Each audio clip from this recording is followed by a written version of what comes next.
Hey guys, it's Sean at Nolt's Power Equipment. Guys, today you are at my house and I am using my trimmer in my yard, and I keep having this nuisance of a problem that has been driving me nuts. If you saw the video that I did on the electric versus gas trimmer, which I'll link down below, you can click on that and check that out.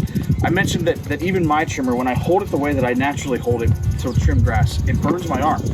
So I typically will hold it technically backwards. So you'll see here that when I do that, when I'm edging around my yard, I turn the thing sideways. What happens is the thing keeps turning off on me.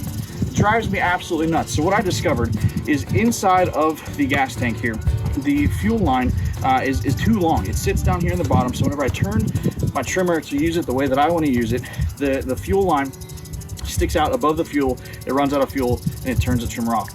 Something tells me I'm not the only guy out there that's running into that issue. So I found a quick fix. All you need is a set of needle nose pliers and you can solve the issue. So take the lid off your gas tank. We're gonna reach in there with our needle nose pliers. We're gonna take out that fuel line. And what I'm gonna do is I'm gonna cut it. Be careful, we're not gonna cut it too short. Guys, here's the deal, right? Is this technically a manufacturer recommendation? Maybe not, but I need my trimmer to do what I need it to do, so that's what I'm gonna do. So we're gonna take the cap off the gas tank. We're gonna pull that fuel line off. We're gonna snip it a little bit, and then we're gonna put it back in. Problem solved. Just a real quick hitting video at my house today, guys. Something tells me I'm not the only one that has this issue. I want to show you how to fix it. So we'll see you next time.